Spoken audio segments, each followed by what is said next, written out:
એવી રીતના છે ને એને સરસ લોટ બાંધી દેવાનો છે, બરાબર છે। મટકામાં લઈ લીધું છે મિક્સ, હવે આપણે એની અંદર એડ કરી દઈશું। જો આપણા ચાઇનીઝ છે ને ઘરે બનાવેલા નૂડલ્સ રેડી તૈયાર છે। તો હેલો મિત્રો, કેમ છો બધાને જય શ્રી કૃષ્ણ અને રાધે રાધે। તો સ્વાગત છે તમારું મારી યુટ્યુબ ચેનલ શ્રદ્ધા લાઈફસ્ટાઈલમાં। તો આજે આપણે છે ને નૂડલ્સ બનાવીએ છીએ, જે તમારી ઘણા બધાની એવી મેસેજ છે કોમેન્ટ કે તમે નૂડલ્સની રેસીપી શેર કરજો મારી સાથે। તો આજે હું તમને નૂડલ્સની રેસીપી બતાવવા જઈ રહી છું, બરાબર છે।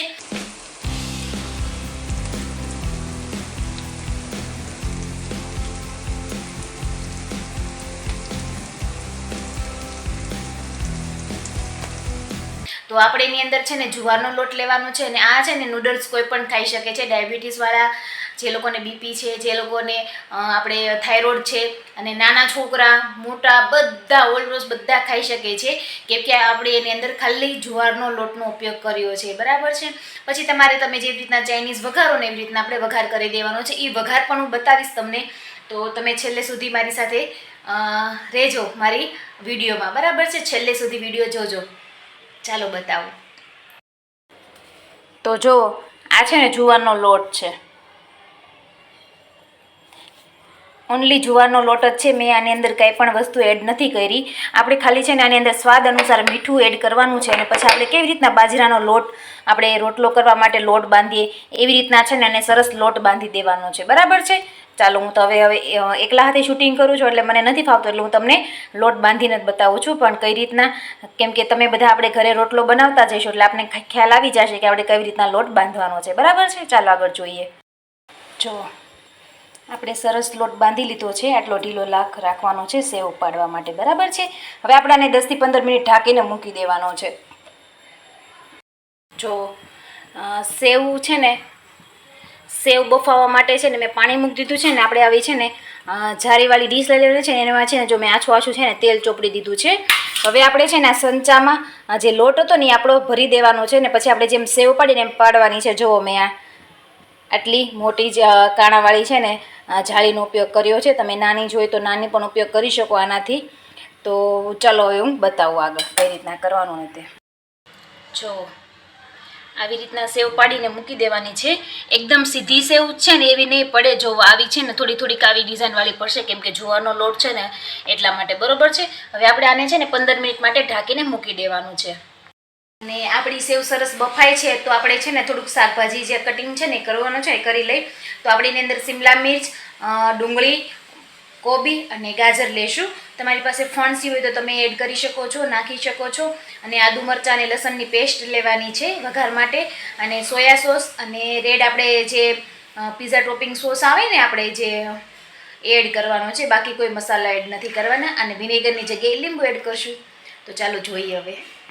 તો આપણી નૂડલ્સ બની ગઈ છે, સરસ બફાઈ ગઈ છે ને, ખાવામાં બહુ સારી લાગે છે। આપણે એમને ખાવી હોય ને તો પણ બહુ મજા આવે છે આને ખાવાની।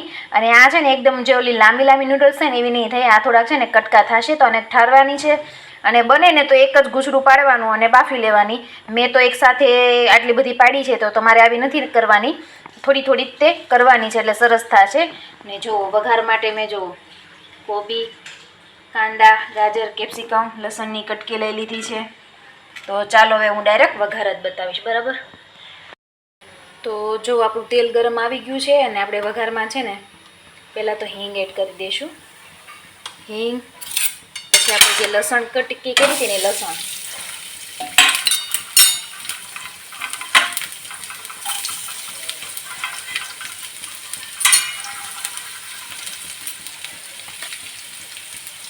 આદુ મરચાંની પેસ્ટ તમારે સ્વાદ અનુસાર નાખવાની છે।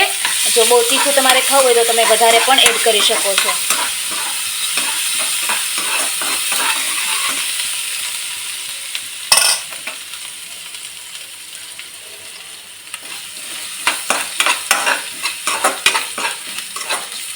એકથી 2 મિનિટ સાતળ્યા પછી જે આપણે સબ્જી કટિંગ કરી હતી ને બધી, એ એડ કરી દેવાની છે।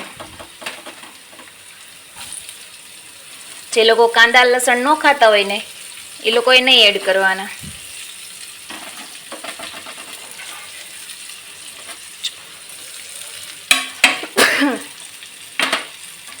શ્રીરામ। અને જો આપણી નૂડલ્સ પેલી મેં તમને કીધી હતી ને લાંબી લાંબી નહીં થાય, પણ છે ને આવી થશે પણ તો પણ ખાવાની બહુ મજા આવશે.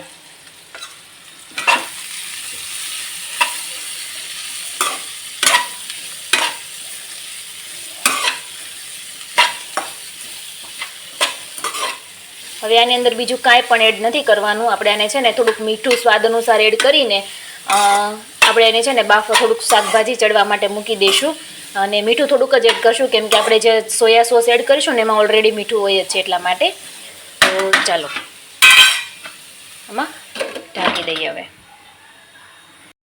સોયા સોસ અને રેડ ચીલી સોસ મેં એક વાટકામાં લઈ લીધો છે મિક્સ. હવે આપણે એની અંદર એડ કરી દઈશું.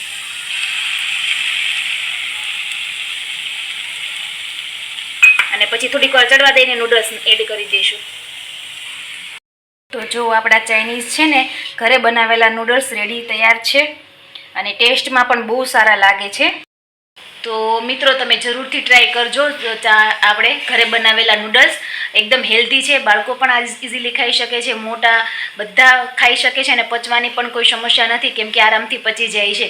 તમે જે મેંદો ખાતા હોય એને પચવામાં ઘણો ટાઈમ લાગે છે, તો આ એવી વસ્તુ છે જે પચવામાં એકદમ સરળ છે. તો ઘરે જરૂરથી ટ્રાય કરજો અને વિડીયોમાં કહેજો કે તમને આ રેસીપી કેવી લાગી. તો કોમેન્ટ કરજો બધા. અને ચાલો મળીશું એક નવા વિડીયો સાથે. તો લાઈક કરી દેજો, શેર કરી દેજો અને કોમેન્ટ જરૂરથી કરજો. તો ચલો બાય, રાધે રાધે.